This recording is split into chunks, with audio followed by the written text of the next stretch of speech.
Bonjour.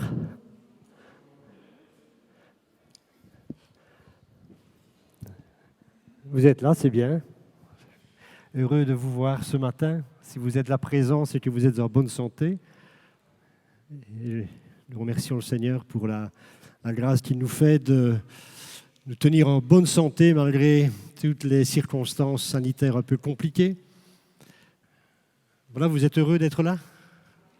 En tout cas, moi je le suis. Je suis heureux d'être chaque dimanche matin présent, fidèle au poste. Pas parce que je suis pasteur, ni parce que je dois travailler, mais parce que c'est un privilège, une joie, un honneur que d'être là où Dieu se trouve au milieu de son peuple.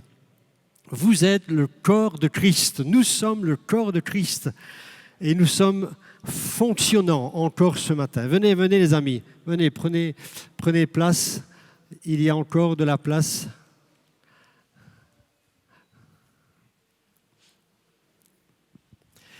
Alors j'aimerais, si vous voulez bien, ce matin que nous puissions recevoir la bénédiction de Dieu dès l'entame de ce culte. D'habitude, la bénédiction se fait à la fin, lorsqu'on renvoie le peuple, mais j'aimerais que ce culte ce matin soit entouré, soit encerclé de la bénédiction de Dieu. C'est ce que le Seigneur dira à Moïse et à Aaron.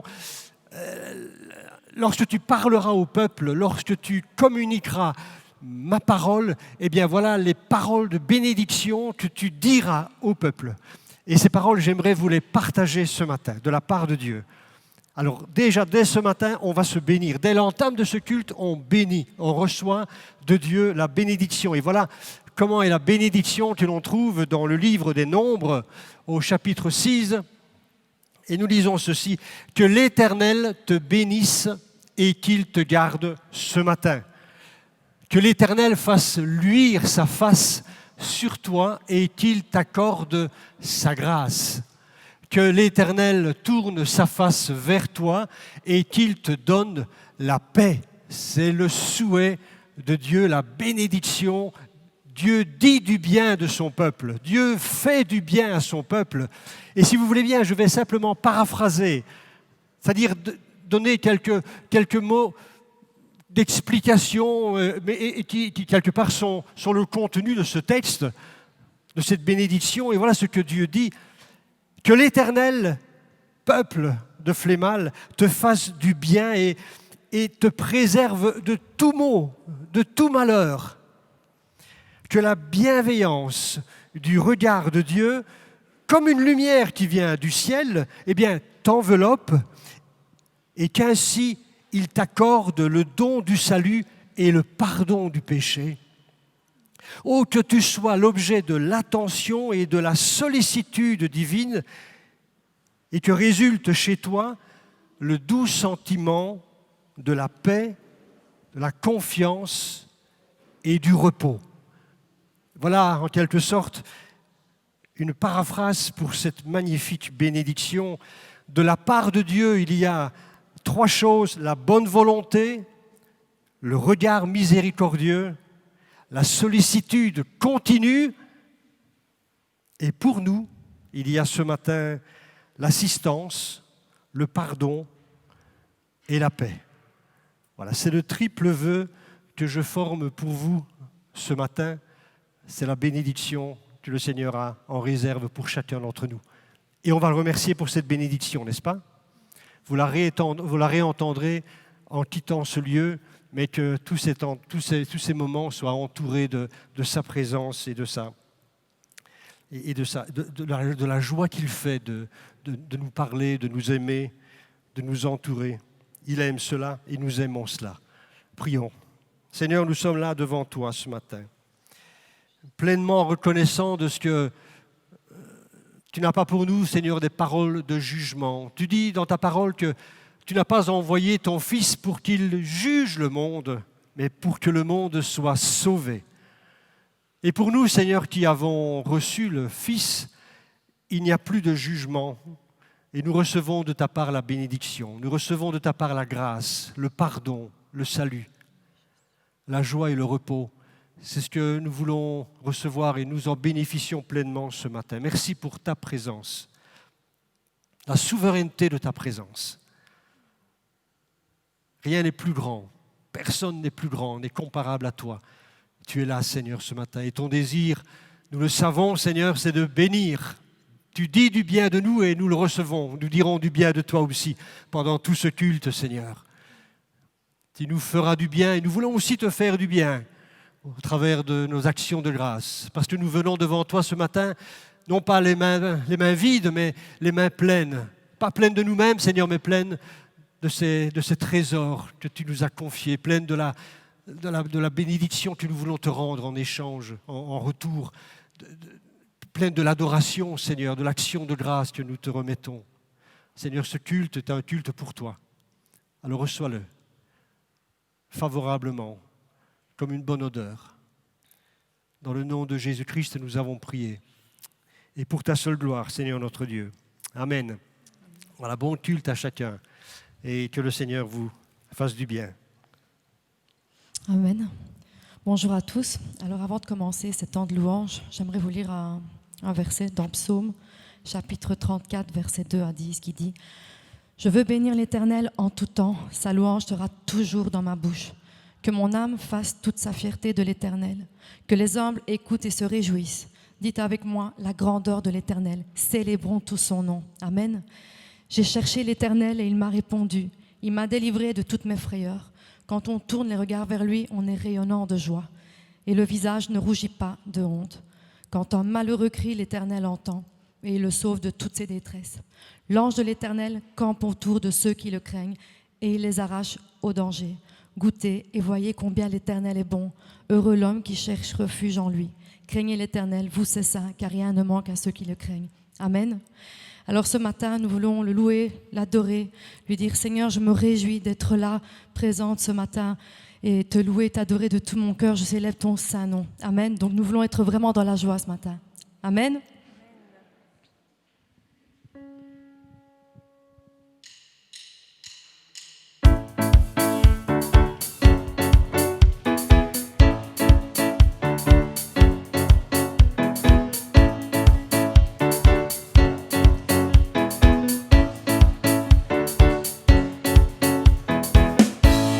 Je me réjouis dans le nom du Seigneur. Je me confie dans le nom du Seigneur.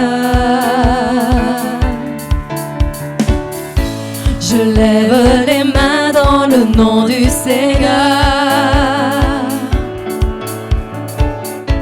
Je chante de joie dans le nom du Seigneur. Je me réjouis encore une fois. Je me réjouis dans le nom du Seigneur. Je me confie. Je me confie dans le nom du Seigneur. Je lève les mains. Je lève les mains dans le nom du Seigneur. Je chante de joie. Je chante de joie dans le nom du Seigneur. Je célébrerai le nom de celui que mon cœur aime. Oui, je bénirai le nom de mon Sauveur. Je célébrerai le nom de celui que mon cœur aime. Oui, je bénirai le nom du Seigneur.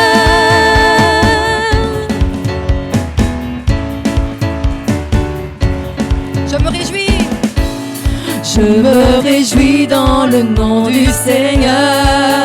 Je me confie. Je me confie dans le nom du Seigneur. Je lève les mains. Je lève les mains dans le nom du Seigneur. Je chante de joie dans le nom du Seigneur. Je célébrerai le nom de celui que mon cœur aime. Oui, je bénirai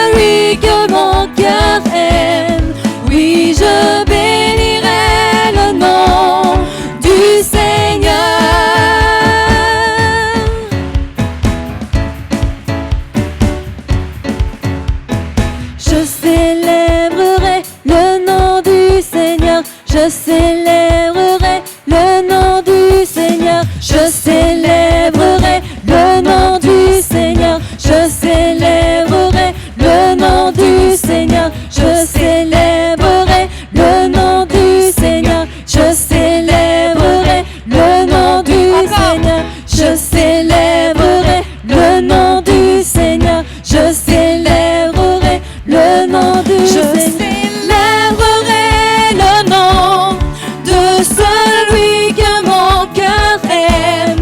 Oui, je bénirai le nom de mon Sauveur. Je célébrerai le nom de celui que mon cœur aime. Oui, je bénirai le nom du Seigneur.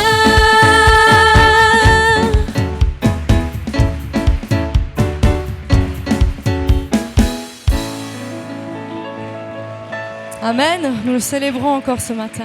Amen.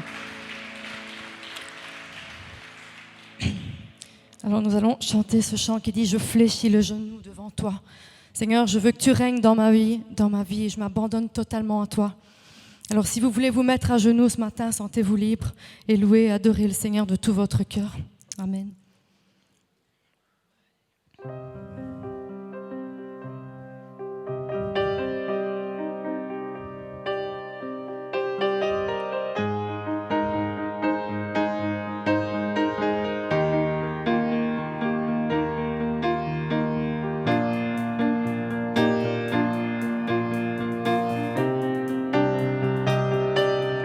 Fléchis le genou devant toi et je veux que tu règnes sur moi. Je te donne ma vie et mes droits. Viens Jésus, sois mon maître et mon roi. Je ne veux pas cacher mon péché. Je ne veux pas tromper ta bonté. Je n'ai qu'un seul désir, qu'un seul souhait, celui de te servir et t'adorer. Je fléchis le genou devant toi et je veux que tu règnes sur moi. Je te donne ma vie et mes droits. Viens Jésus, sois mon maître et mon roi. Je ne veux pas cacher mon péché. Je ne veux pas tromper ta bonté.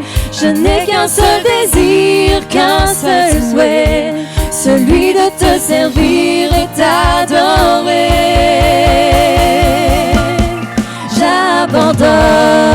J'abandonne entre tes mains ma personne. Je ne suis rien et je soumets ma volonté à ta divine royauté. Je fléchis le genou devant toi et je veux que tu règnes sur moi. Je te donne ma vie et mes droits. Viens Jésus, sois mon maître et mon roi. Je ne veux pas cacher mon péché. Je ne veux pas tromper ta bonté. Je n'ai qu'un seul désir, qu'un seul souhait, celui de te servir et t'adorer. J'abandonne entre tes mains ma personne. Je ne suis rien et je soumets ma volonté à ta divine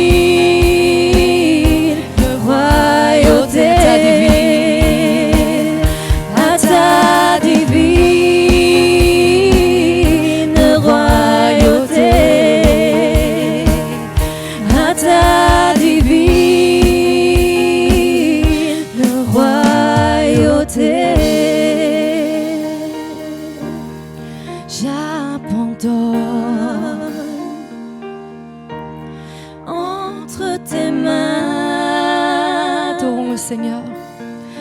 Ma personne, je ne suis rien et je soumets ma volonté à ta divine royauté. Chantez encore, j'abandonne. J'abandonne. Chantez plus fort, je veux vous entendre. Entre tes mains, ma personne, je ne suis rien et je soumets ma volonté à ta divine royauté.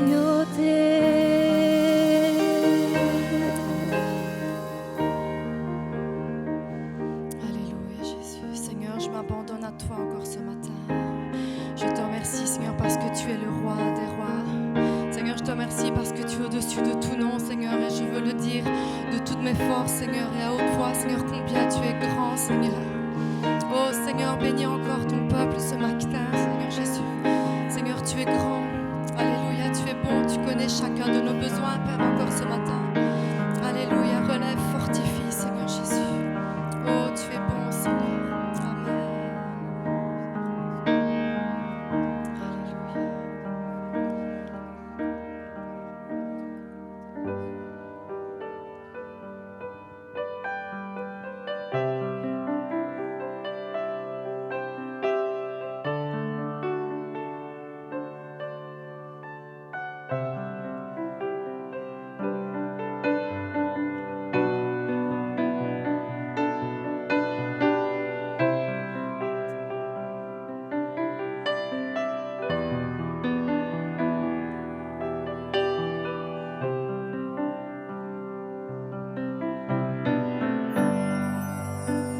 Attire-moi à toi.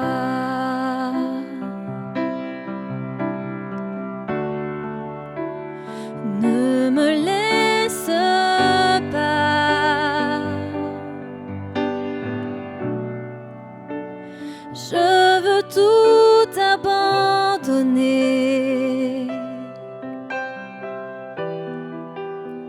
et restaurer notre amitié.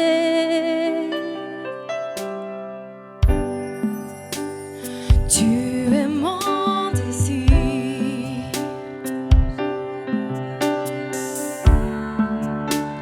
Je ne veux que toi.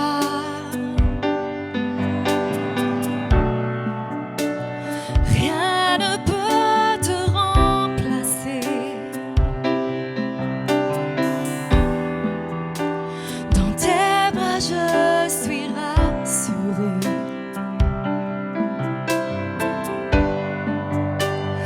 Montre-moi la voie qui me ramène à toi.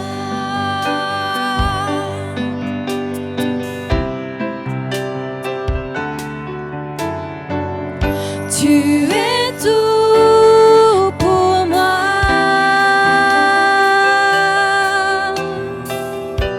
Sans toi, je ne peux vivre. Tu es tout pour moi. Garde-moi près de toi.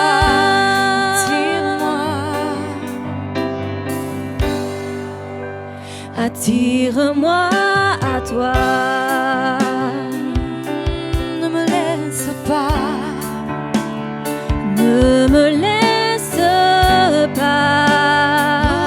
Oh, je veux tout abandonner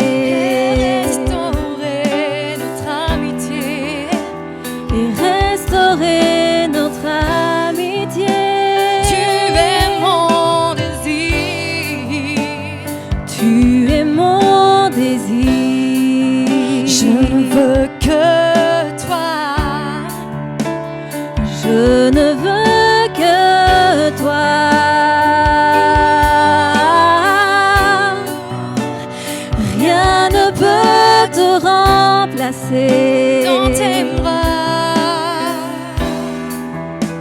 Dans tes bras, je suis rassurée. Montre-moi la voie.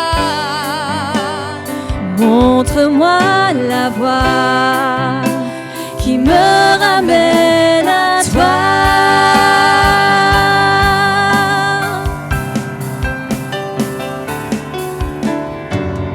Tu es tout pour moi. Sans toi, je ne peux vivre. Tu es tout pour moi. Garde-moi près de toi. Tu es tout pour moi.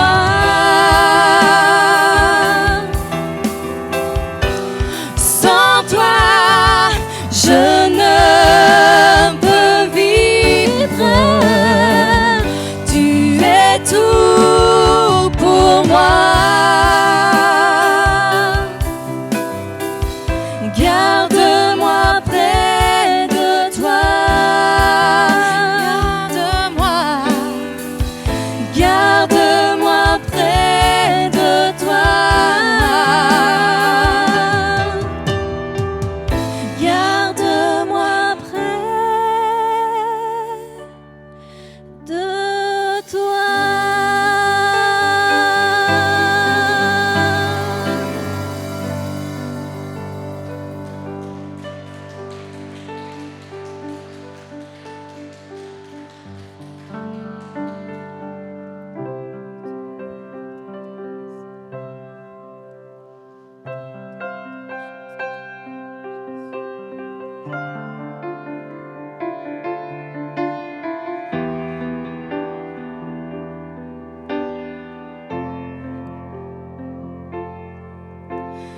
Mon Dieu d'amour, me voici devant toi pour te demander le souffle de gloire. Mon Dieu d'amour, j'espère en toi, car je sais que tu règnes, me donnant l'espoir. Mon Dieu d'amour, mon Dieu d'amour, me voici devant toi pour te demander un souffle de gloire. Mon Dieu d'amour, j'espère en toi, car je sais que tu règnes, me donnant l'espoir. Dieu envoie, oh Dieu envoie un souffle nouveau qui comble ma vie, qui change mon cœur. Oh Dieu envoie un souffle nouveau qui comble ma vie, qui change mon cœur. Un souffle nouveau. Mon Dieu d'amour, me voici devant toi pour te demander le souffle de gloire. Mon Dieu d'amour, j'espère en toi, car je sais que tu règnes, me donnant l'espoir. Dieu envoie, oh Dieu envoie un souffle nouveau qui comble ma vie,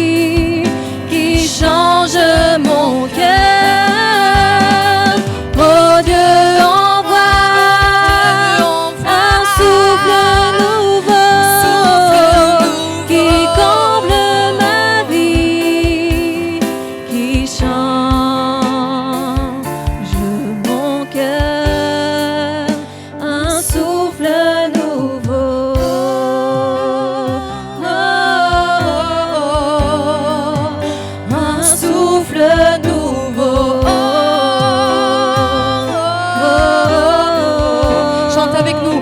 Un souffle nouveau.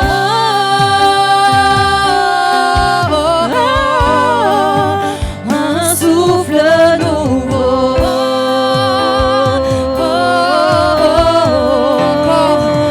Oui, un souffle nouveau.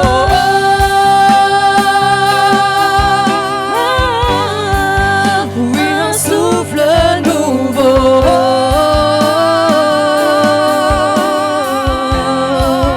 Oui, un souffle nouveau.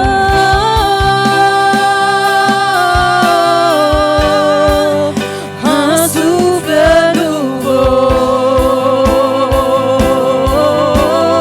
Oh Dieu envoie. Oh Dieu envoie un souffle nouveau qui comble ma vie, qui change mon cœur. Oh Dieu envoie un souffle nouveau qui comble ma vie, qui change mon cœur. Un souffle nouveau.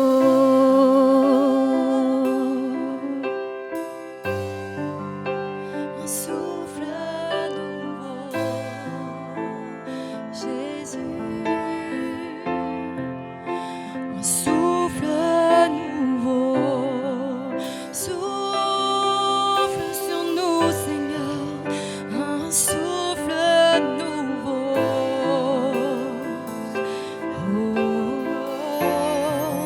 Un souffle nouveau. Souffle sur nous, Jésus. Un souffle nouveau. Souffle, souffle, un souffle nouveau.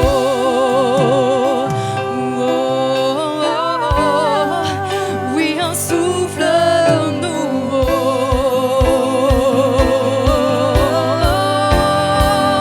Oui, un souffle nouveau. Oui, un souffle nouveau. Oui, un souffle nouveau.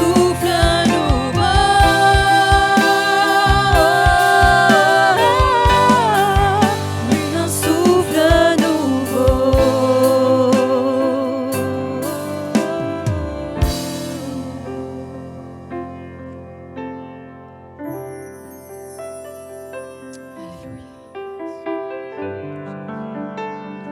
Souffle sur nous,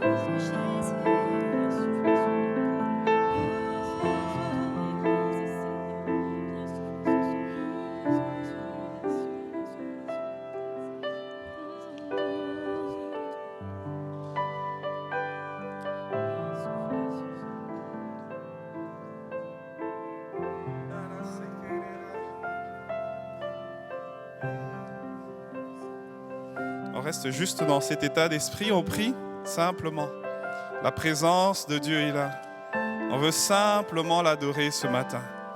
Alors tu pries simplement, simplement. Avec nos faibles mots, nous nous approchons de toi pour t'adorer ce matin. Nous nous approchons de toi pour te dire combien nous t'aimons, combien nous t'aimons. Nous aimons ta présence. Nous aimons ta présence, Seigneur. Nous aimons la présence du Saint-Esprit ce matin. Nous aimons la présence de l'Esprit de Jésus, l'Esprit qui a ressuscité Christ des morts, l'Esprit de la résurrection, l'Esprit de la transformation, le souffle de Dieu. Frères et sœurs, juste en quelques mots, on adore notre Dieu simplement, avec nos faibles mots, avec nos expressions. Yenarake, Seikai Shandararai, Yebarase Kerekoi. Qui est comme toi? Qui est comme toi? dans les cieux, sur la terre. Tu es unique. Alléluia. Nous le confessons ce matin. Envoie ton souffle. Envoie ton souffle. Yekarasei. Beyesai. Shekarasoi. Yendararai. Sekarabei. Yondarakei. Esprit de résurrection. Esprit de résurrection. Tu ramènes les morts à la vie. Alléluia. Tu ressuscites les morts. Tu transformes des situations compliquées. Ce qui est compromis avec toi, tu es capable de le changer. Tu changes nos cœurs de pierre en cœurs de chair, nos cœurs incrédules en cœurs crédules. Nous t'accueillons ce matin. L'Église t'accueille ce matin. On acclame le Seigneur simplement. Nous t'accueillons. Vas-y, chante. Alléluia. Nous t'acclamons. Oh, on va chanter ce chant une dernière fois. On chante. Oh Dieu, envoie.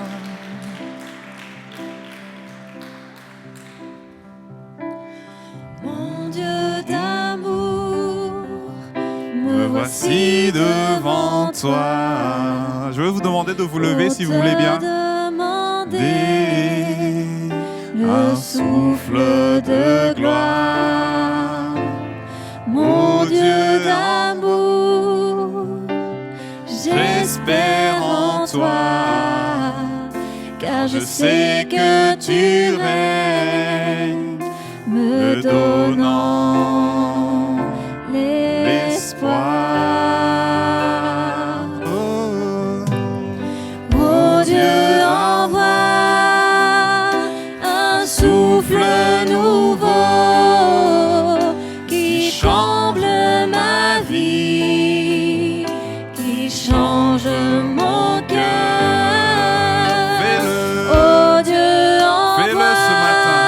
Fais-le ce un matin. souffle nouveau Au milieu de ton assemblée, fais-le. qui Envoie un souffle. comble ma vie, Un souffle. qui change Saint-Esprit, change. mon cœur. Change-nous. Un souffle nouveau. Un souffle Un souffle nouveau.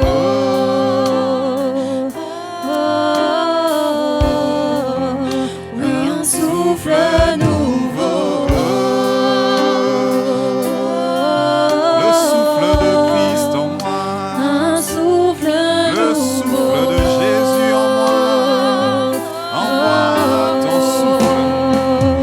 Un souffle Alléluia. nouveau. C'est le cri de mon cœur ce Un matin. souffle C'est nouveau. une prière. C'est notre prière. C'est notre prière. Un souffle C'est une prière. C'est la prière de mon cœur. Un souffle nouveau. C'est ma prière. Le roi de Dieu. Un souffle nouveau. Shendare berekei. Soibai. Un souffle Yekara sendarare. Yebara sakara shendereroi. Un souffle Yekara sandarare. Yekara seibayasai. Un souffle Yekara sendarabaraokei. Yebara sei. Alléluia. Amen. Un souffle nouveau. Alléluia. Alléluia. Nous te disons merci Seigneur pour le privilège que nous avons d'être dans ta maison et au bénéfice de ta grâce. Nous sommes au bénéfice de ta grâce et nous sommes couverts par toi. Nous te rendons grâce pour le sacrifice de Jésus-Christ qui nous permet ce matin d'être dans ce lieu, qui nous permet ce matin d'avoir un accès direct. Nous te bénissons pour cela. Saint-Esprit, nous te rendons grâce pour le travail que tu fais dans nos vies, pour les transformations que tu opères dans le nom de Jésus. Ce matin, alors que nous voulons plonger nos regards dans ta parole, nous confessons que ta parole donne la vie. Nous confessons que ta parole nous guérit. Nous confessons que ta parole nous transforme. Nous confessons que la parole vient du trône du Père. Et ce matin, elle est efficace dans nos vies, dans nos corps, dans nos âmes et dans nos esprits. Et nous nous soumettons à l'autorité de ta parole et l'Église de Christ dit Amen. Alléluia. On acclame le Seigneur. Alléluia.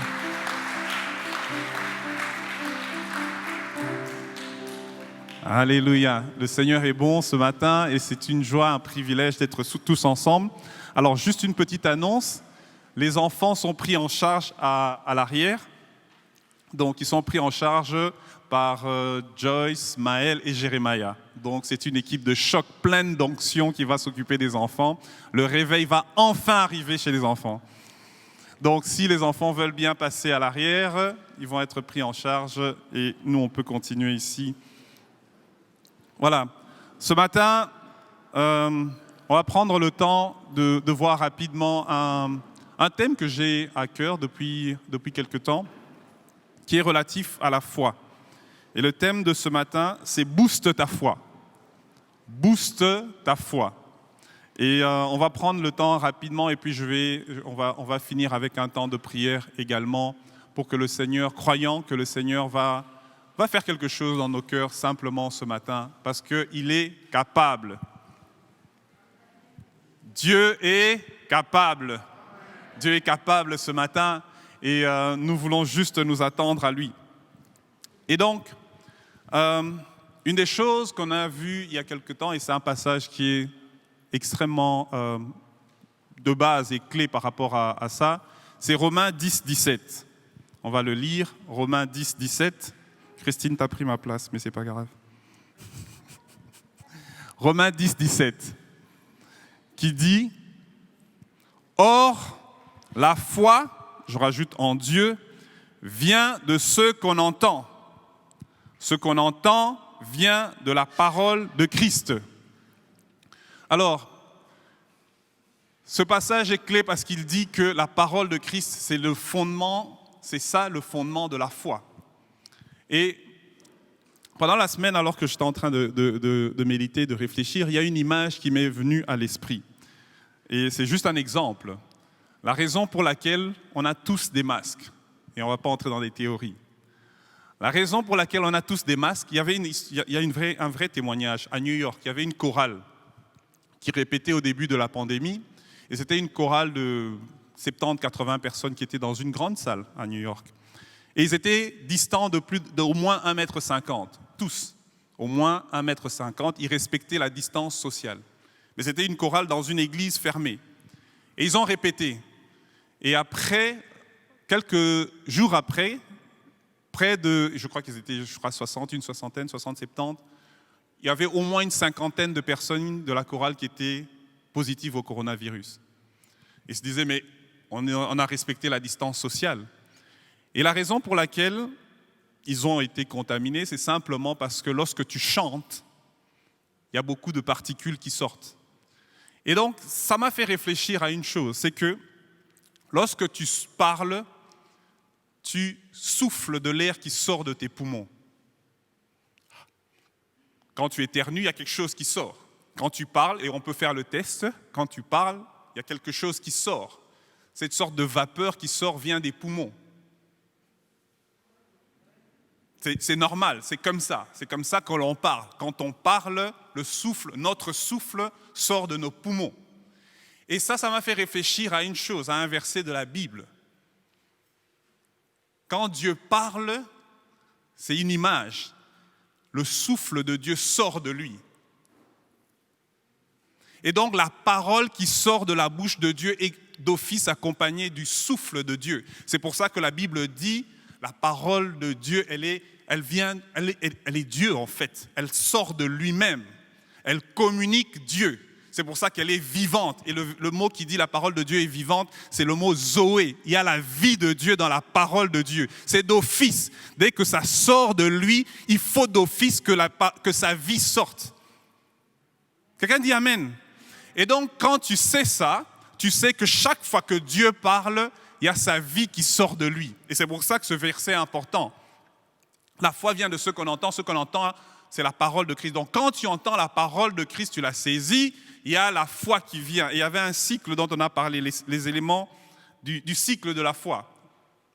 Si tu veux bien aller au prochain, s'il te plaît, Raph.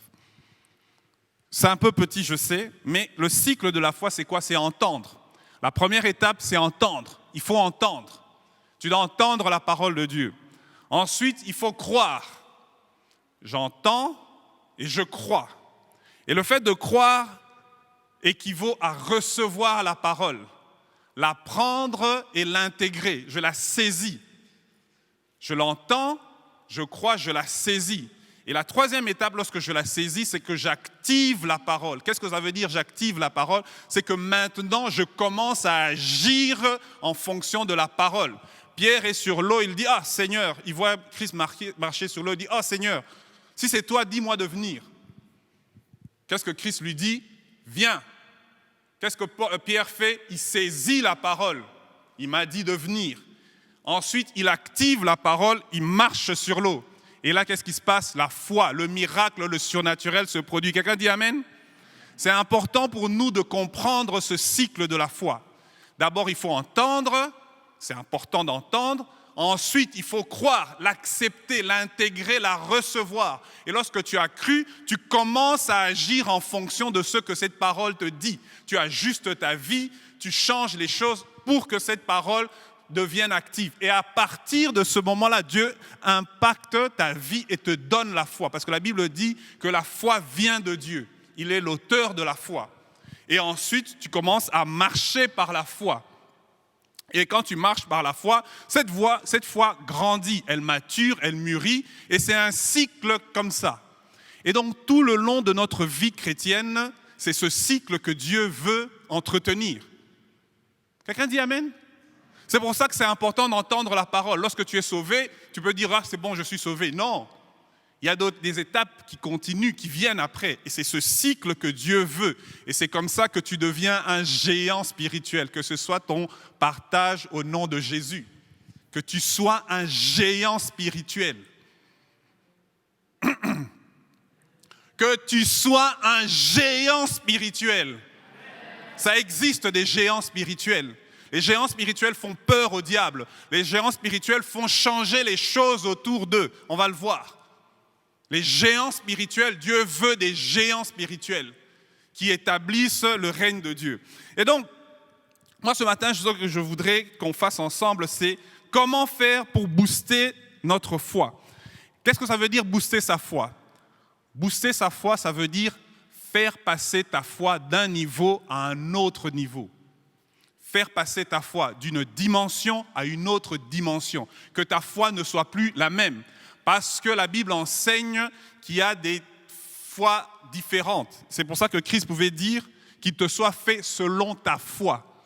Et si ta foi est grande, il t'est fait grandement. Et si ta foi est petite, il t'est fait petitement. C'est toi qui conditionnes ta foi. Il y a là un petit paradoxe, parce qu'on dit oui, mais la foi elle vient de Dieu, mais comment en même temps, oui, la foi vient de Dieu. Mais toi et moi, nous contrôlons comment cette foi progresse. Toi et moi, nous contrôlons la dimension de la foi dans laquelle on va marcher. Toi et moi, on le fait. Ça veut dire que si tu boostes ta foi, ça veut dire que tu peux booster ta foi. Il y a des choses que tu peux dire, que tu peux faire, que tu peux vivre, qui vont faire que ta foi grandit. Et de la même manière, tu peux faire des choses, dire des choses qui font que ta foi stagne ou, pire, elle rapetit. Elle devient de plus en plus petite. Elle devient une foi, c'est pas péjoratif du tout, mais d'un nain spirituel. Ça ne grandit plus, c'est petit. Donc, l'objectif pour Dieu, pour le Saint-Esprit qui nous est envoyé, c'est que tu ailles de progrès en progrès dans le nom de Jésus. Amen.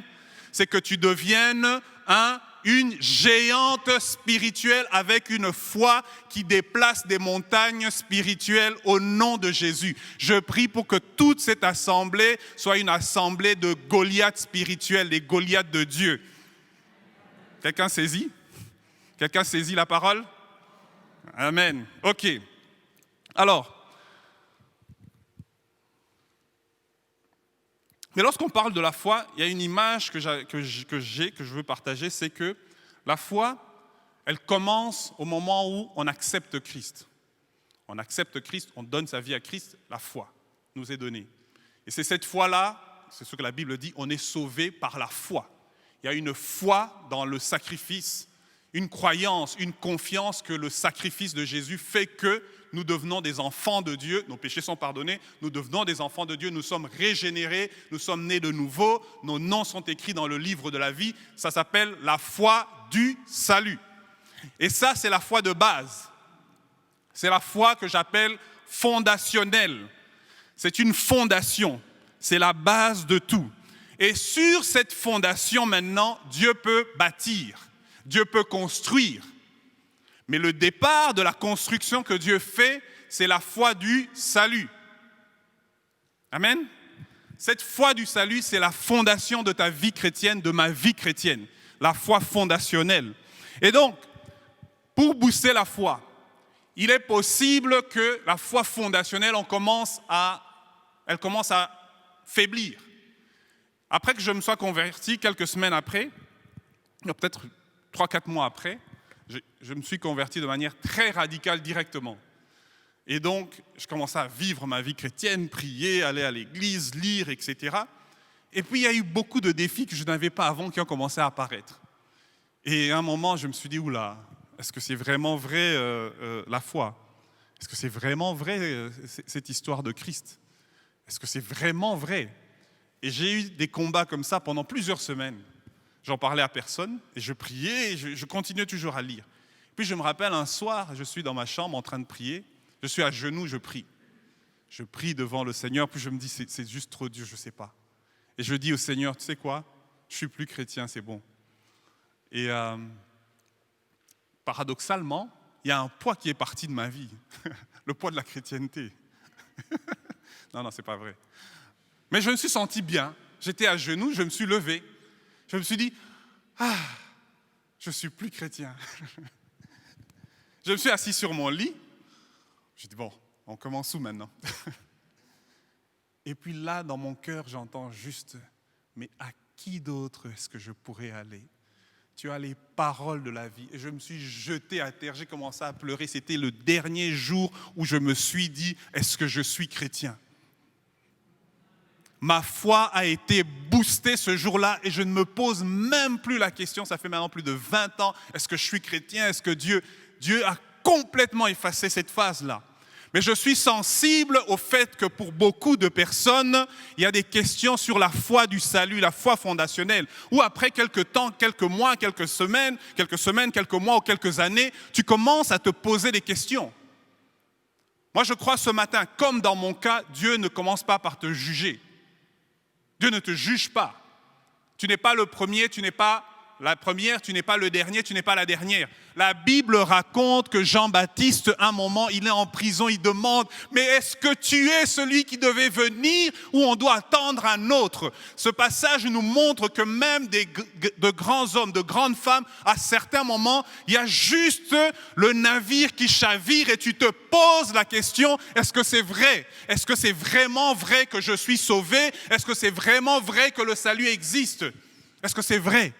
À la mort de Christ, Pierre retourne pécher, comme si les 3 années qu'il venait de vivre, c'était juste comme un rêve. La Bible raconte l'histoire des disciples sur le chemin d'Emmaüs. Il y a un qui s'appelle, qu'on connaît bien, je crois que c'est Cléopas. On croyait que finalement c'était ça, quoi. On y croyait. Mais tu sais quoi? C'était pas ça. Je croyais vraiment que Dieu allait me délivrer, que Dieu allait changer ma vie. Eh bien, non. C'est un défi par lequel nous pouvons passer, par lequel beaucoup de gens passent. Et moi, ce matin, je te dis, de la part de Dieu, Dieu ne commence pas par te condamner. Dieu ne commence pas par te juger. Ce que Dieu veut faire, c'est booster ta foi. Pour les disciples d'Emmaüs, qu'est-ce qu'il a fait? Il a marché avec eux alors qu'ils s'éloignaient. Et il a commencé à leur parler. C'est la parole et à un moment, ils se sont dit « Wow, reste avec nous ». Quand tu nous parlais, nos cœurs brûlaient parce que la parole qui sort de toi, elle a du souffle et c'est cette parole qui me relève. Quand je me posais des questions, je dis mais à qui d'autre pourrions-nous y aller? Il n'y a que toi qui as les paroles de la vie. Ce matin, je dis à celui, celle qui se pose des questions sur sa foi, c'est la parole qui va te fortifier. Ne va pas discuter à gauche et à droite. Parle-en. Tu n'as pas besoin de vivre ton combat seul dans ton coin, personne ne sait. C'est la dernière des choses qui doit arriver. Mais ce que tu dois faire, c'est en parler. Et des hommes et des femmes de foi vont te communiquer la vie. Des hommes et des femmes de foi sages et mûrs vont te parler. Et c'est la parole qui va booster ta foi. Si tu doutes de Christ, accroche-toi. Viens encore à l'église. Ouvre encore la Bible. Même si tu doutes, à un moment, le souffle va juste te prendre et ta vie sera boostée. Amen. Je veux dire cela à quelqu'un qui doute de sa foi. C'est la parole de Christ qui va te booster. Ne doute pas. Ne doute pas. Il a les paroles de la vie. Et donc, cette foi fondationnelle qui est importante, quand elle est établie, on passe dans cette phase de la construction de cet édifice que Dieu fait, de ce bâtiment que Dieu est en train de construire qui est ta vie. Et là, il y a une deuxième phase de la foi que je vais appeler la foi de la marche. La foi de la marche chrétienne, pardon. Ce n'est pas une foi du salut fondationnel. J'ai passé cette étape-là, maintenant je suis en train de marcher. Et il y a un passage qui dit, Hébreux 10, 38. Ah, ça c'est une belle... Enfin, j'aimerais que ce soit ma maison, mais ce n'est pas encore ma maison. Ça, je sors direct, des marches, j'entre dans la piscine, je vais dans le garage. La prochaine, si tu veux bien. C'est juste pour montrer la foi de la marche. La foi de la marche, c'est celle qui fait qu'après la fondation, Dieu est en train de construire. Il élève des murs, il met un plafond, il fait des finitions, il peaufine. C'est ça, la foi de la marche. Et donc, Hébreux 10, 38, si tu veux bien, Raph. Et mon juste vivra par la foi, mais s'il se retire, mon âme ne prend pas plaisir en lui. Ce verset dit simplement que la vie, après le salut, c'est juste une vie par la foi. Tu marches par la foi. La foi nous permet d'être sauvés, mais ensuite, la foi nous permet de marcher. La foi nous permet de vivre sur la terre. C'est une vie par la foi. Et l'attente de Dieu, c'est que cette marche-là, cette vie-là, ce soit tout le temps avec lui. Tout le temps avec lui. Dieu ne s'attend pas à ce qu'après ça tu partes. Et c'est cette foi-là qui est mentionnée dans Hébreux 11. Quand on parle des héros de la foi, ce n'est pas des gens, ce n'est pas la foi du salut. Mais c'est des hommes et des femmes qui ont vécu une vie où ils ont des épreuves, des situations difficiles, des combats, et ils manifestent cette foi de la marche chrétienne. Et moi, ce matin, pour nous, Église, je prie pour que le Seigneur booste notre foi de la marche. Qui booste la foi de la marche, qui booste la foi de la construction qu'il est en train de faire. Et donc, pour Dieu nous booster, ça veut dire nous faire passer à un autre niveau, nous faire passer à une autre dimension, nous faire vivre quelque chose de différent. Alors, je vais juste m'attarder sur 3 ou 4 éléments qui sont importants pour booster sa foi. Comme je le disais, la foi vient de Dieu, mais on a un contrôle sur ce que Dieu fait dans nos vies. Tu as un contrôle sur ce que Dieu fait dans ta vie. La première chose que je voudrais mentionner ce matin, c'est ce que j'appelle la culture des témoignages. La culture des témoignages. Le fait d'entendre les autres parler de Dieu, ça doit booster ta foi. quand j'entends que Dieu a fait des choses fantastiques dans la vie de quelqu'un, d'un couple, d'une famille, je me dis juste « waouh ». Ça booste ma foi. Parce que ça veut dire que j'ai de l'espoir que Dieu peut faire la même chose pour moi. S'il l'a fait là-bas, il peut le faire pour moi. Si Dieu a guéri un malade là-bas, Dieu peut guérir dans mon cas. Si Dieu a ouvert une porte pour un travail là-bas de manière fantastique, le gars, il sort, il a son salaire multiplié par 2, il peut le faire pour moi. Quelqu'un suit? Le fait d'entendre ce que Dieu fait dans la vie des autres, ça doit booster notre foi. Donc ça veut dire que quand Dieu fait quelque chose dans ta vie, tu n'as absolument pas le droit de te taire, de ne pas raconter. Et c'est ce que Christ dit. Hey, à un moment, il guérit des aveugles. Il dit, mais les autres sont où? Enfin, ils viennent même pas dire merci et puis on les voit même pas. L'attente de Dieu, c'est que lorsqu'il fait quelque chose dans ta vie, tu dois le raconter. Tu dois le raconter. Ne pas le raconter, c'est dangereux. Pourquoi? Pour 2 choses. 1, tu ne donnes pas gloire à Dieu. Tu ne donnes pas gloire à Dieu, c'est lui qui l'a fait.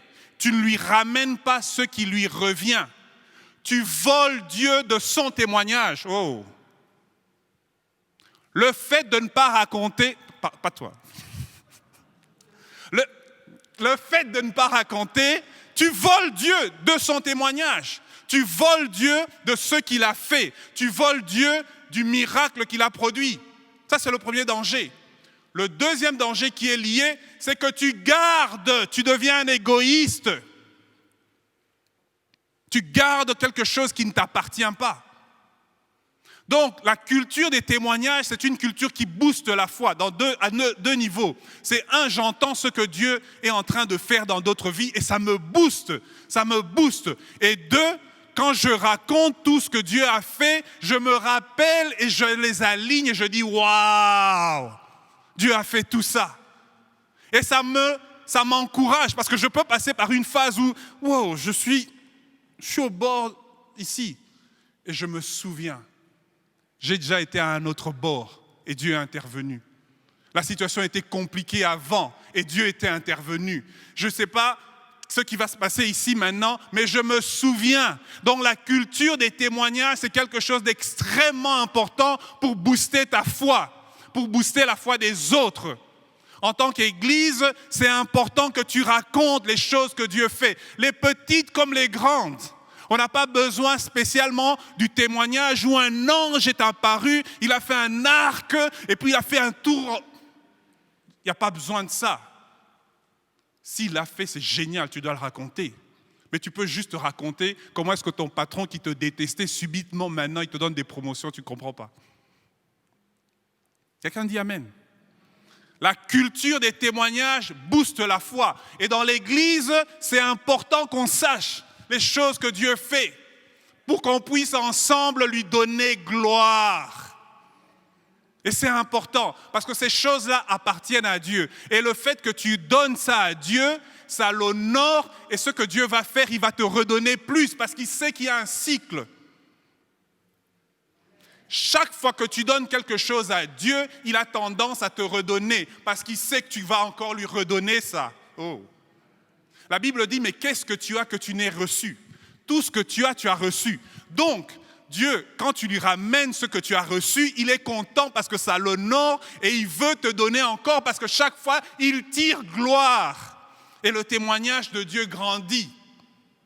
La culture des témoignages booste la foi. Mon frère, ma sœur, tu as peut-être un témoignage d'il y a 3 ans que tu n'as jamais raconté, il est temps. Ça ne périme pas. Les témoignages ne périment pas.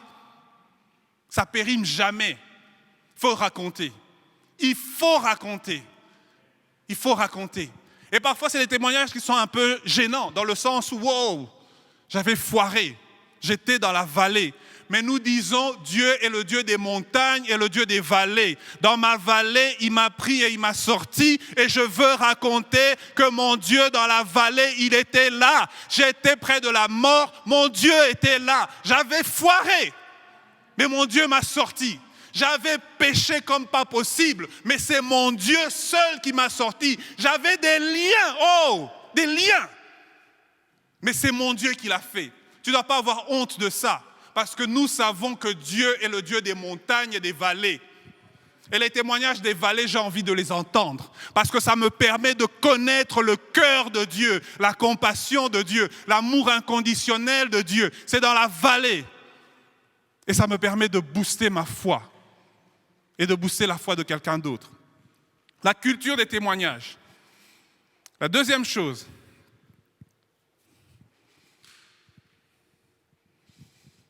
tout est possible avec Dieu. Tout est possible avec Dieu. Ouf, ça c'est un difficile. Pour moi, c'était difficile. Luc 1,37, on va lire. Car rien n'est impossible de la part de Dieu. Ce verset, qui le dit? C'est un ange qui le dit à Marie. Il a envoyé vers Marie pour lui dire qu'elle va être enceinte et elle va enfanter un fils qui s'appelle Jésus, qui va être appelé Jésus, c'est lui le sauveur, etc. Et Marie dit, mais comment est-ce que c'est possible? Je ne suis pas mariée, comment est-ce que je peux être enceinte? Et c'est là que l'ange lui donne cette parole. Tout est possible, rien n'est impossible de la part de Dieu. Et là, Marie saisit la parole. Elle active la parole, qu'il en soit fait ainsi, et elle tombe enceinte. Wow. Un ange qui voit Dieu 24 heures sur 24, 7 jours sur 7, nous a dit que rien n'est impossible de la part de Dieu. Ça veut dire que rien n'est réellement... C'est un témoin oculaire, l'ange, dans le monde spirituel. Il te dit que rien n'est impossible de la part de Dieu. Cette parole a été dite il y a 2000 ans. Ce matin, c'est toujours vrai. Rien n'est impossible de la part de Dieu. Rien. La deuxième fois que cette parole est plus ou moins dite, Matthieu 19, 26. Jésus les regarda et leur dit, « Pour les humains, c'est impossible. Mais pour Dieu, tout est possible. » Le Fils de Dieu, après l'ange, maintenant tu as le Fils de Dieu lui-même qui dit, pour les humains, il confesse ce que des fois on oublie. Pour toi et moi, plein de limites. Mais il dit, mais pour Dieu, rien n'est impossible. Pour Dieu, absolument tout est possible. Et le terme qu'il utilise, c'est un terme qui veut dire Dieu est puissant et il est capable. C'est le même terme qui, pour ceux qui aiment étudier ça, qui vient de dunamis. La puissance de Dieu. Christ est en train de dire, le Père a une puissance qui fait que les miracles tombent comme ça. Il peut absolument tout faire. J'ai étudié les sciences. J'ai étudié la chimie. J'avais 12 ans, je me dis, je vais être chimiste. Et j'ai été chimiste par la grâce de Dieu. Et donc, les sciences, très à l'aise. Ça, ce passage, il m'a fallu des années pour le vaincre. Parce que j'ai été formé en me disant que, oui, mais non, tout n'est pas possible. Enfin, c'est pas possible. Tu ne peux pas prendre de l'eau et ça devient une plume, quoi. Enfin, c'est pas possible, parce que la composition chimique n'est pas la même. Il manque du carbone dans l'eau. Enfin, c'est connu. Élémentaire, cher Watson. Mais c'est un dur. Et aujourd'hui, après plusieurs années, je peux dire sans hésiter, tout est possible à Dieu. Absolument tout est possible à Dieu. Dieu est capable de changer un château en pomme. Oh. Dieu est capable de changer un château en pomme. Dieu est capable de changer un château en pomme. Dieu est capable de changer un château en pomme. Il est capable. Dieu est capable de te changer en banane. J'aime les fruits. Non, je suis sérieux. Dieu est capable de te changer en fruits, s'il veut. S'il veut. Dieu est capable de faire apparaître un dinosaure là. Vous imaginez la scène, quoi. Un T-Rex. Non, c'est important pour toi et pour moi de réaliser ça. Je suis sérieux. Si ça passe à la télé, ce truc, oh, les évangélistes. Non, je suis sérieux, j'y crois. Et il faut que tu y crois. Il faut, parce que c'est vrai. Dieu est capable de tout, absolument tout, absolument tout. Absolument tout. Ça ne veut pas dire qu'il va le faire, mais il est capable de tout. Et quand tu commences à marcher avec cette vision-là, tout devient possible. Tout devient possible. Tout devient possible. J'ai fait les sciences. J'étais en train de faire mon doctorat en chimie à l'université de Liège. Le labo s'appelle le CERM, le professeur Robert Jérôme, un gars connu comme pas possible. Je fais ma thèse, les manips dans le labo, ça ne marche pas, ça foire, ça ne marche pas. Je lis des papiers, des livres, ça ne marche pas. On devait fabriquer un plastique bien spécial. Ça ne marche pas. Donc tu dois mélanger des trucs et puis boum, il y a un plastique qui apparaît. Ça ne marche pas. 1 mois, 2 mois, 6 mois. Et c'était une thèse qui était financée par Solvay. On a une grosse réunion chez Solvay avec les directeurs. Je présente mes résultats foireux. Les gars, ils me disent, à la fin, ils font leur petite réunion, ils reviennent dans la salle. On était à Bruxelles. Et ils disent, bon, vous avez 3 mois et puis après, on coupe les subsides parce que ça ne marche pas. Je devais me marier. Je dis, putain. Mais ça ne marche pas, quoi. Et les gars, ils ont dit, c'est 3 mois et c'est fini. J'étais en plein milieu de ma thèse, quoi. Donc je rentre, la panique. Je dis, mais attends, j'ai bâti un avenir, il y a un plan. Je dois normalement sortir docteur en chimie, et ça, ce truc, c'est pas possible, quoi.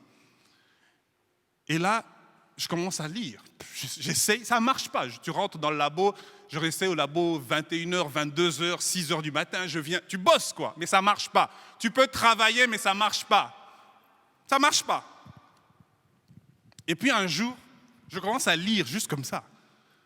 Et puis j'entends une voix. Je lis un article scientifique qui dit « Commande ce produit, essaye ce produit ». Je dis « Mais attends, dans le labo, personne n'utilisait ce produit. C'est une vieille publication genre des années 60. » Je dis « Attends. » Je dis « Bon, ok. » Je saisis la parole.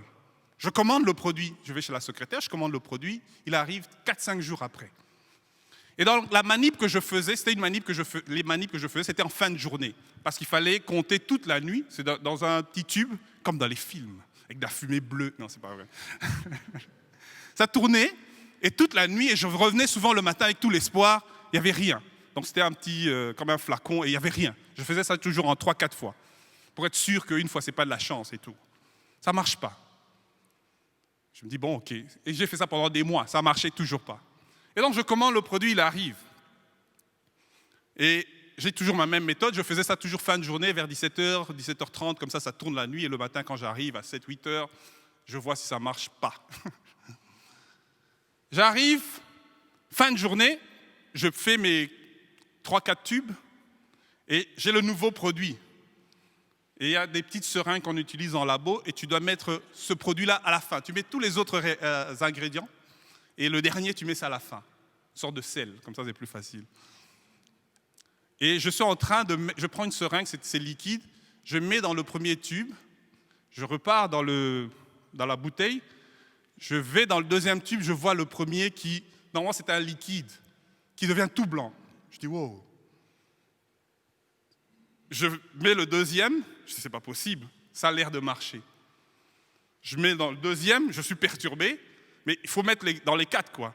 Je prends, je vais dans le troisième, le deuxième devient tout blanc. Je dis, c'est pas vrai. Je mets, les 4 marchent. Dieu peut tout faire.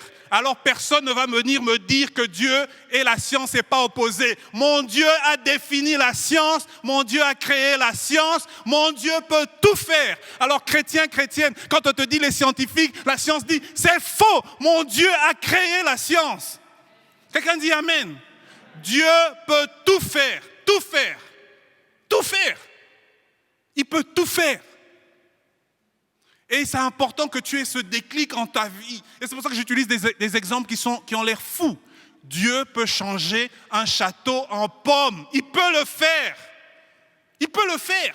Parfois, on pense juste, oui, ressusciter les morts, guérir les malades. Oui, oui, oui, oui. Mais il peut tout faire. Tout.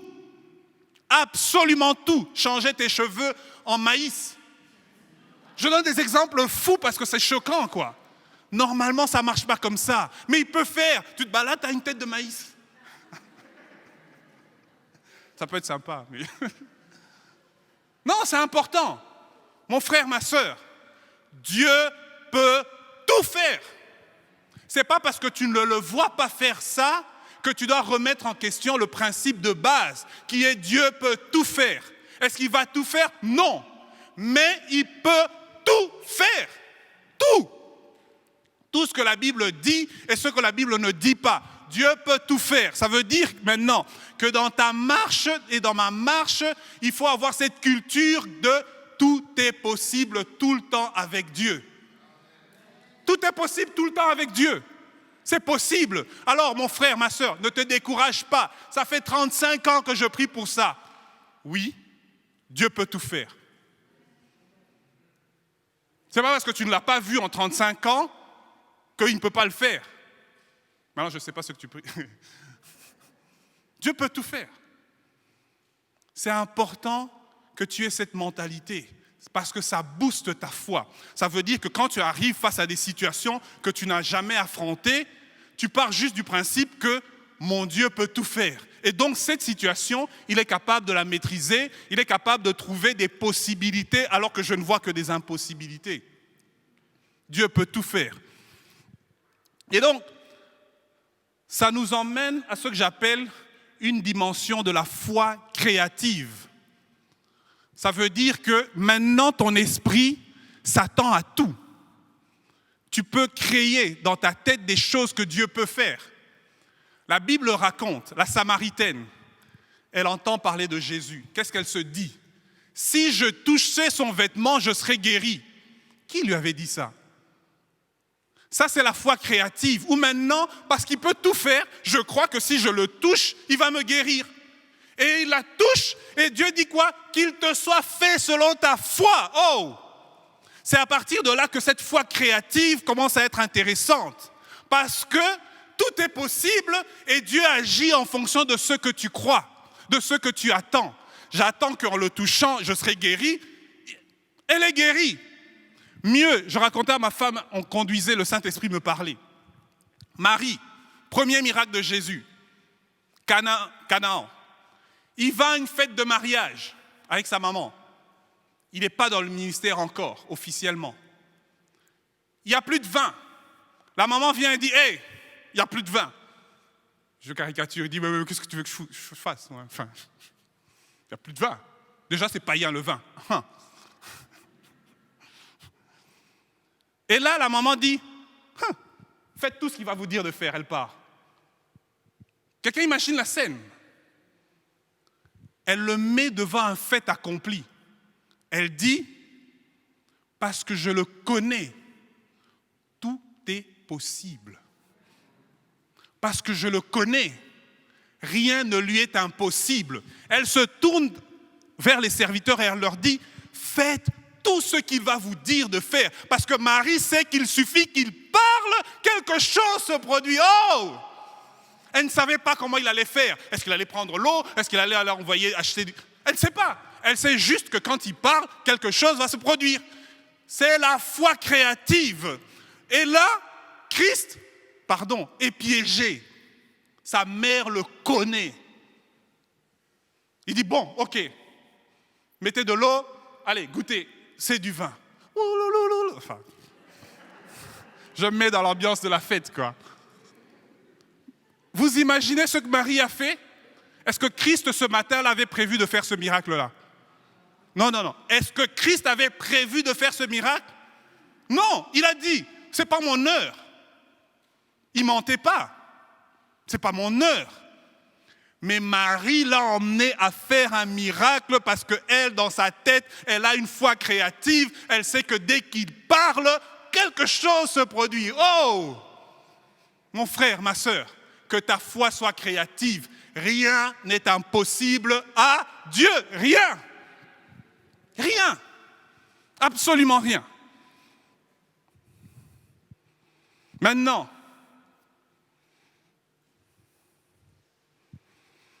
ce passage-là, cette pensée-là, je vais l'améliorer. Le Seigneur m'a dit de le dire. C'est valable, c'est vrai. Néanmoins, ce n'est pas de la pensée positive. Ce n'est pas de la pensée positive, c'est de la foi. Néanmoins, il y a un principe qui est fondamental pour Dieu, aligné à ça. Ce principe, c'est d'abord le royaume. D'abord le royaume. D'abord son royaume. Dieu a un intérêt majeur, un seul.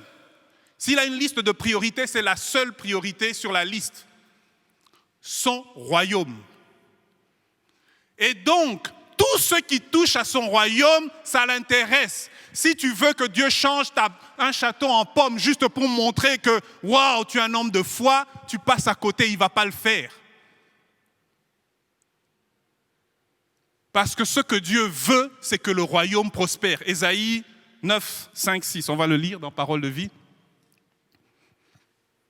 Un enfant est né pour nous. Un fils nous est donné. Il a reçu l'autorité d'un roi. On lui donne pour nom conseiller merveilleux, Dieu fort, Père pour tous, prince de la paix. Verset 6. Il étendra son autorité et assurera une paix, un shalom sans fin. Il occupera le siège royal de David, la royauté, dirigera son royaume. Il l'établira, le royaume, et le rendra solide, le royaume, en faisant respecter le droit et la justice dès maintenant et pour toujours. Christ a un royaume à diriger. Et donc, tout ce qui l'intéresse, c'est que le royaume avance. Et pour toi et moi, tout est possible à Dieu quand c'est aligné aux intérêts du royaume. Il ne peut que le faire.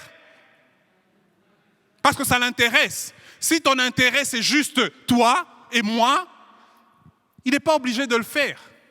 Et c'est ça un des pièges que l'on a quand on rencontre Christ. On nous présente un Christ qui subitement va venir améliorer nos vies, changer, faire qu'on sera grand, beau, célèbre. Ce n'est pas vrai. Tu seras grand, beau, riche et célèbre si c'est intéressant pour le royaume. Sinon, tu seras laid, pauvre et je ne sais pas quoi, si c'est bon pour le royaume. Oh.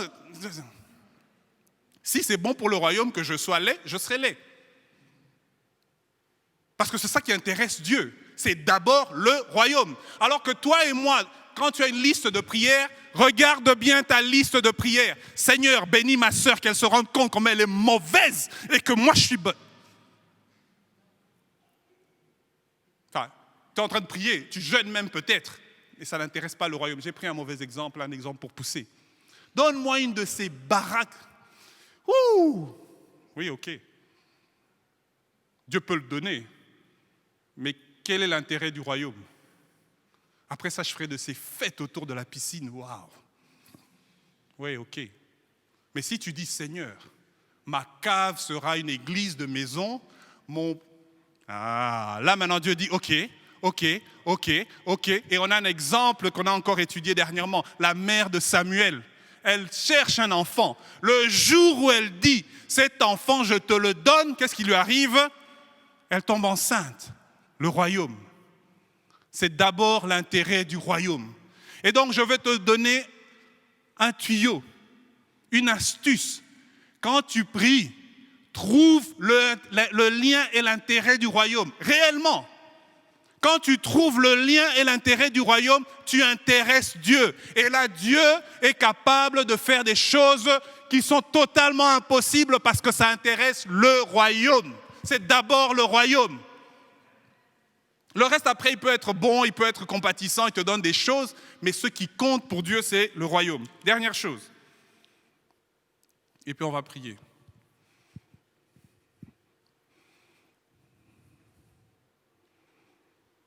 Que ton cœur soit toujours une terre fertile, une bonne terre. Marilyn, tu peux venir, s'il te plaît. Que ton cœur soit toujours une terre fertile, une bonne terre. Une bonne terre. Enfin, Marilyn, le groupe de louanges, Dani, pardon. On va se préparer à la louange. Je n'ai pas bien expliqué. Qu'est-ce que ça veut dire? Et je vais vous laisser méditer sur ça. La parabole du semeur parle des types de terre, qui sont des types de cœur. Il dit, il y a un semeur qui sort et il jette la semence. Et Christ, après, il explique que la semence, c'est la parole. Et la parole tombe le long du chemin, un endroit pierreux, dans les épines, et puis la bonne terre. Et il explique que c'est lorsque la parole tombe dans la bonne terre qu'elle germe et qu'elle produit du fruit, beaucoup de fruits. Et donc, pour booster ta foi, il faut que la parole trouve en toi et en moi une bonne terre. Une bonne terre, c'est quoi? Une bonne terre, c'est une terre où l'eau peut entrer. Elle n'est pas trop dure, elle est relativement molle. Il y a des aliments pour la graine. C'est ça la bonne terre. La bonne terre, il explique, c'est ce cœur, je résume, c'est ce cœur qui est juste bon, fondamentalement bon, et prêt à recevoir ce que Dieu donne. Et donc ce que Dieu est en train de dire, pour toi et pour moi, il faut que tu cultives ce bon cœur, cette bonne terre. Ça c'est une autre prédication, on peut voir. Mais c'est vital, parce que la parole, elle doit tomber quelque part. La parole vient de ceux que... Oui, mais ça doit tomber quelque part. La parole de Dieu, elle sort. Et la bonne terre, c'est celle qui est capable de recevoir. Je vais donner juste quelques caractéristiques pour que tu vives ça. Ton cœur doit être enseignable. Tu dois être enseignable. C'est quoi être enseignable? Ça veut dire que quand quelqu'un te parle de la part de Dieu, tu écoutes et tu es prêt à la recevoir. Pas oui, mais, non. Enseignable. Oui, mais lui, qu'est-ce qu'il va me raconter? Il s'est converti il y a deux mois, quoi. Moi, je suis chrétien, ça fait 25 ans. Hein. Moi, j'ai baptisé dans le feu. Le feu, c'était comme une crinière ici. Je caricature pour les vieux dans la foi comme moi. Parce que les vieux dans la foi, ils ont un problème avec les jeunes dans la foi. Parce qu'eux, ils croient qu'ils ont déjà tout vu. Et moi, famille chrétienne, 4 générations. 4, hein. Le réveil en Papouasie, c'est mon père. Enfin, je caricature. Non, c'est extrêmement important. La bonne terre. Est-ce que tu es une bonne terre? Est-ce que tu es une bonne terre? Et si tu cultives la bonne terre, c'est typiquement pour que la parole puisse y tomber. Quand Victor prêche, oui, mais moi, Victor, il parle trop vite. Jean-Pierre n'en parle même pas, c'est excité. Moi, si c'est lui, je ne viens pas. Je peux te dire, et tu n'es pas une bonne terre quand tu es comme ça. On a dit, sexy, tu vas à gauche, à droite.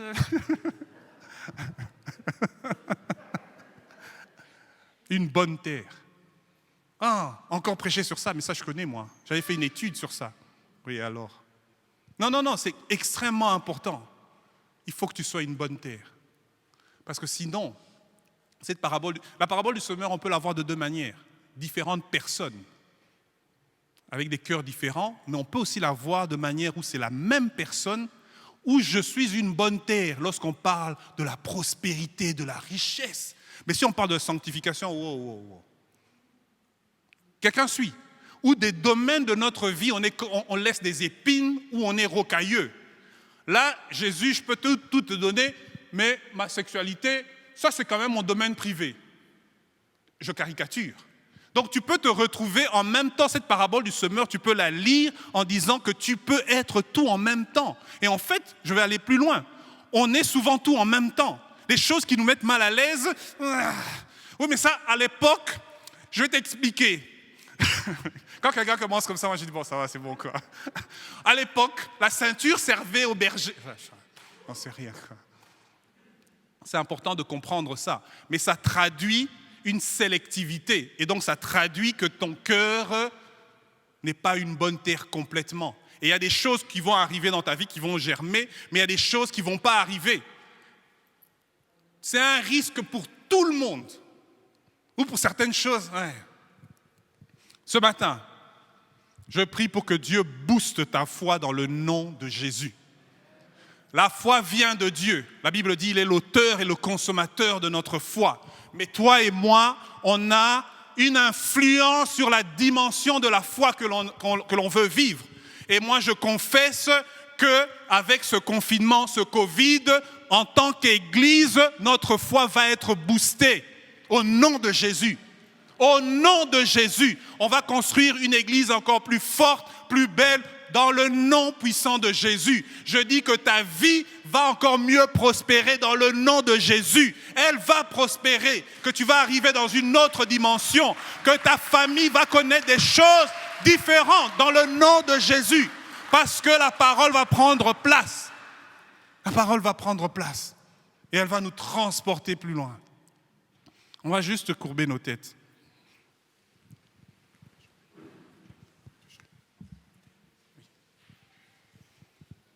On va courber nos têtes et on va le faire un peu.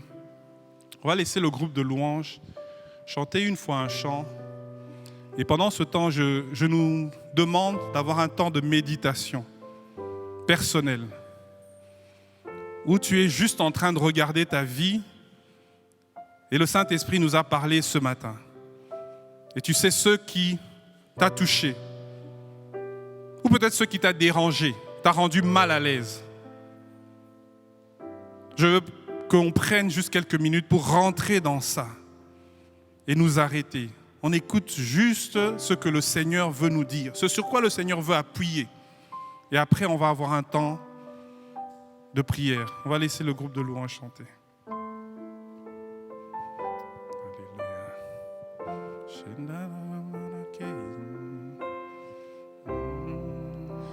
Entre tes mains, je te remets ce que je suis pour toi, Seigneur. Tu tiens ma vie dans le creux de ta main. Je suis à toi pour toujours.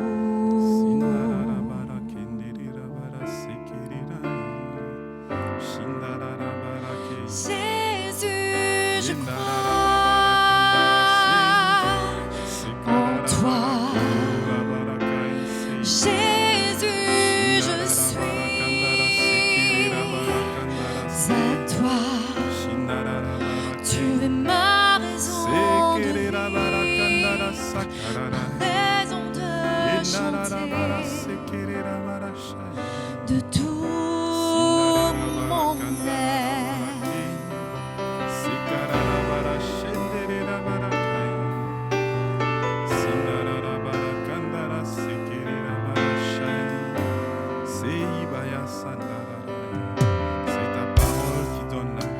Je marcherai à tes côtés dans la joie et les pleurs. J'aurai confiance, je vivrai dans toutes tes voies pour toujours.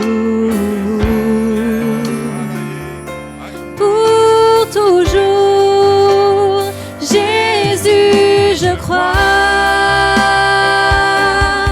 en toi. Jésus, je suis à toi. Tu es ma raison de vivre, ma raison de chanter. Jésus, je crois en toi. Jésus, je suis à toi.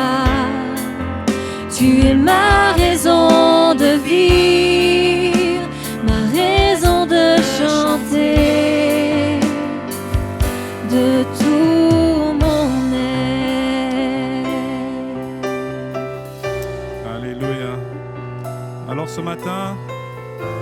voudrais on va avoir un petit temps de prière, mais je veux commencer par un temps d'appel. C'est un appel bien spécifique que je veux faire. Et on a tous juste la tête courbée devant Dieu. Nous sommes devant notre Père.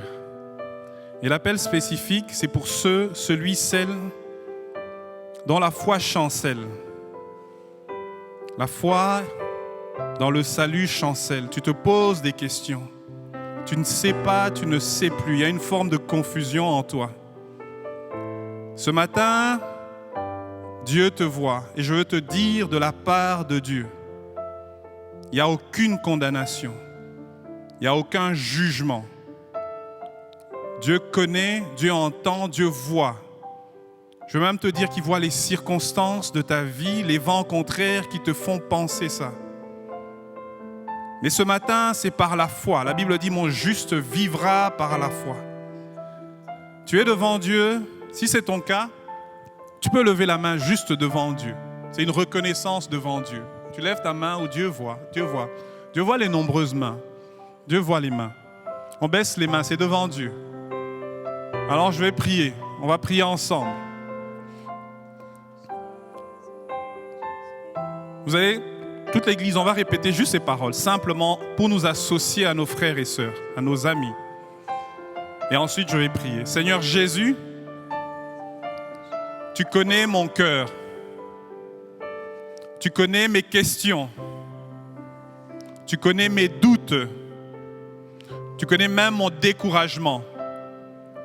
Je viens devant toi pour que tu me viennes à mon secours. Que ta parole me guérisse, comme les disciples d'Emmaüs, comme Pierre. Seigneur, souviens-toi de moi. Je te fais confiance. Amen. Seigneur, je veux te prier pour ces frères et sœurs. Et je prie, Père, pour que tu les rencontres dans leurs questions. Qu'au sortir de cette phase, de cette saison, que leur foi soit boostée dans le nom de Jésus. Qu'il n'y ait plus de point de qu'il soit un point de non-retour. Je veux parler sur les circonstances de leur vie. Les circonstances qui emmènent les questions. Et je demandais ta justice sur ces circonstances, Père. Je veux parler sur toutes les oppositions, les pensées, les paroles qui les ont entraînées là, Seigneur. Je veux prier dans le nom de Jésus. Je plaide le nom de Christ pour la vie de mes frères et sœurs. Dans le nom de Jésus, je plaide l'efficacité du sacrifice de Christ.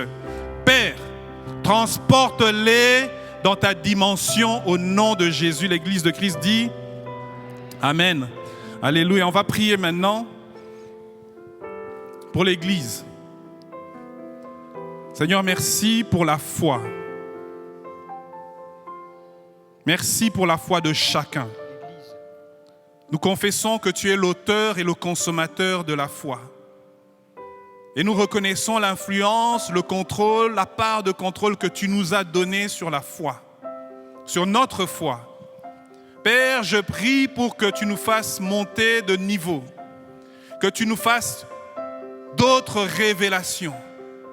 Père, que notre intelligence s'ouvre, que notre connaissance s'élargisse. Nous voulons saisir ta parole et vivre de manière qui honore ta parole. Nous confessons que nous sommes une bonne terre, totalement.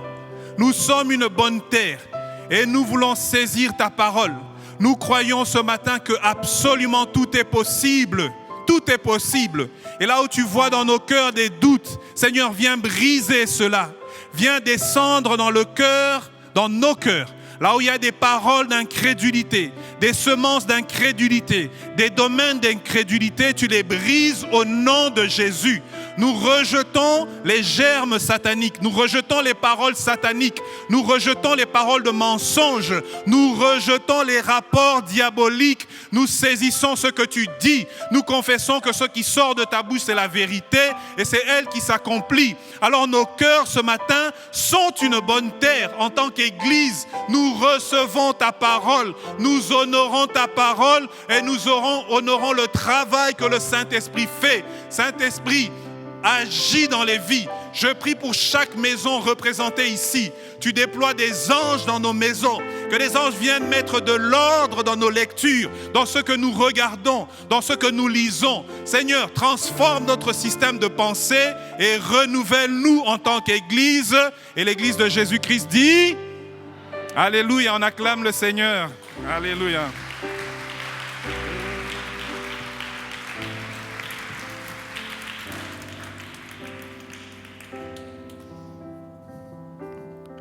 L'offrande.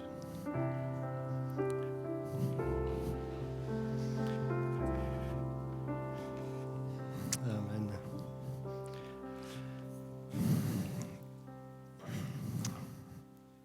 Merci Jean-Pierre. Or, sans la foi, il est impossible de lui être agréable. Hébreux chapitre 11, verset 6. Sans la foi, il est impossible de lui être agréable. La foi est une ferme assurance des choses qu'on espère, une démonstration de celles qu'on ne voit pas. Et sans cette foi, il est impossible de lui être agréable. 11.6, Hébreux 11.6. Retenez bien ce verset ensemble, car sans la foi, il est impossible de lui être agréable. Ok. Voilà, puisse le Seigneur continuer son œuvre. On a prié pour l'Église et nous voulons continuer à bénir l'Église. Je vous parlerai de l'Église dimanche prochain, mais par rapport à cette communauté que nous sommes, il y a des choses à dire encore, des choses à mettre en place, eu égard à cette pandémie qui est la nôtre.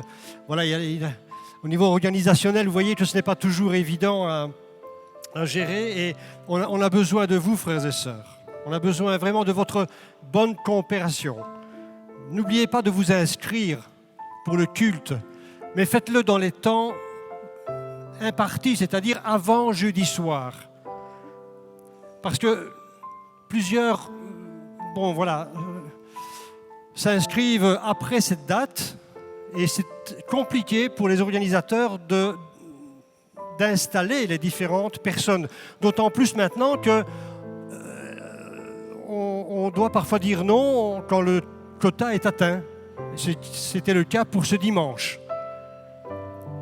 Alors, les enfants aussi sont admis, bien sûr, au culte, mais nous aimerions, à partir de la semaine prochaine,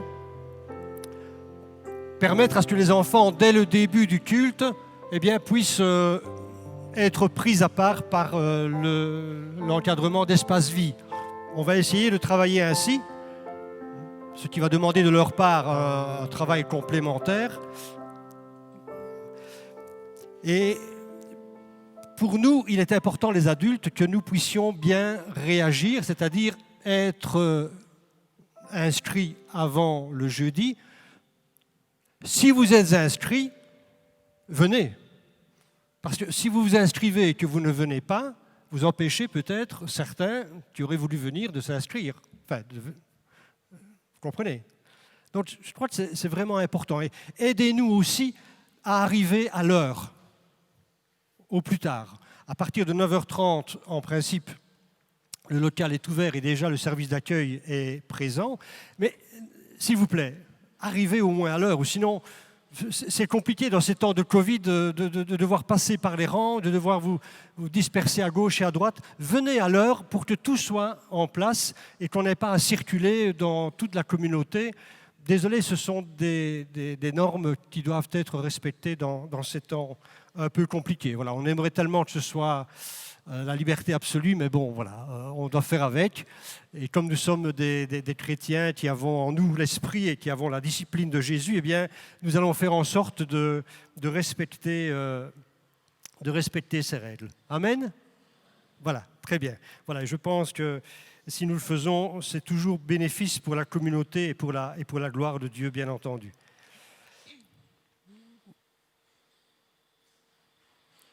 Alors, nous avons aussi, puisque je suis dans les annonces, je continue. La distribution alimentaire se fait bien sûr tous les dimanches à partir de 12h. Pour la commande des livres en librairie, même si les livres ne sont pas étalés, vous pouvez vous rendre auprès de Liliane qui prendra votre demande en considération. Donc pour l'espace vie, les enfants, eh bien, on verra à partir de la semaine prochaine pour une reprise plus globale, si du moins voilà, le nombre d'adultes qui s'inscrivent est supérieur à la limite. Vendredi, nous avons l'Assemblée générale des membres. Dernière limite. Dernière limite, pourquoi? Parce que voilà, il y avait un temps entre le mois de mars où c'était en principe prévu, puis avec le Covid, etc., il y a eu un laps de temps qui a été laissé pour... Maintenant, nous arrivons véritablement à la limite et vendredi prochain, il faut que les membres soient présents. Donc, vous avez reçu l'inscription. N'oubliez pas de remettre les procurations par voie électronique. À 19h30, nous commençons et probablement que la rencontre ne dépassera pas 1h30. Voilà, on est déjà, vous vous rendez compte, presque déjà fin d'année. On va faire le bilan de l'année qui a précédé. Donc, voilà, on ne va pas trop s'éterniser, mais c'est un acte qui est obligatoire et qui doit être fait. Et nous parlerons aussi, bien sûr, de l'Église et de son état de santé actuel. Je regarde si je n'ai pas oublié l'une ou l'autre chose. Très bien. L'offrande, voilà. Alors, on va faire l'offrande, vous voulez bien? On va le faire dans la prière, tout simplement. Donc, il y a là-bas le panier à offrande, la boîte, mais je sais que de plus en plus, vous le faites par voie électronique et que le Seigneur soit béni. Soyons fidèles comme le Seigneur l'est aussi envers nous. Et donner à Dieu, c'est aussi un acte de foi. Pour recevoir davantage. C'est juste, non? Non. Ah non, on ne donne pas pour recevoir alors. Ah non, ça va. On donne pourquoi alors? Comment? Ah voilà, tout simplement parce qu'on aime. Parce qu'il y a plus de joie à donner qu'à recevoir, simplement. Donner, c'est adorer, donner, c'est aimer. Voilà, donner. Alors, puissions-nous être de bons adorateurs. Ok, on va s'incliner un instant et bénir le Seigneur pour cette matinée, pour cette bénédiction qu'il nous a conférée et pour ces offrandes que nous faisons, que nous donnons. Seigneur, tu as dit, par l'intermédiaire de David, Seigneur, que tu ne donnerais pas un sacrifice qui ne te coûte rien. Qu'il ne donnerait pas un sacrifice qui ne coûte rien. Seigneur, nous donnons aussi ce matin, ou dans les jours qui viennent, ou qui précèdent, voilà, nous voulons, Seigneur, te donner le meilleur de nous-mêmes. Et même en termes financiers, nous voulons vraiment faire ta joie, faire ton bonheur, Seigneur, en donnant, c'est vrai, parfois de ce qui nous est nécessaire, mais nous avons foi, Seigneur, que tu es celui qui pourvoira à tous nos besoins. Mais tu nous invites, Seigneur, à être sérieux et à te donner selon tes principes de fidélité, de générosité, parce que tu es un Dieu fidèle. Fidèle. On peut avoir confiance en toi. Seigneur, merci d'avoir placé ta confiance en nous. Nous voulons aussi, comme toi, être fidèles. Et tout comme toi, tu es généreux, Seigneur, nous voulons te ressembler et aussi manifester cette générosité que tu attends de tes enfants. Sois béni et merci pour ton œuvre, merci pour ton Église, merci pour la gestion des biens de l'Église, qu'ils soient pour ta gloire et pour l'avancement de ton royaume. Au nom de Jésus-Christ, nous avons prié. Amen. Voilà, bien-aimés. Alors, je répète ce que je vous ai dit au début. Je vais vous renvoyer en quelque sorte avec la même bénédiction que nous avons énoncée quand nous sommes arrivés. Que l'Éternel te bénisse et qu'il te garde. Que l'Éternel fasse luire sa lumière devant toi et qu'il t'accorde sa grâce. Que l'Éternel tourne sa face vers toi et qu'il te donne sa paix. Soyez bénis. Je vous souhaite un excellent dimanche, une bonne semaine et à très bientôt, à dimanche en tout cas. Soyez bénis. Bon dimanche à chacun.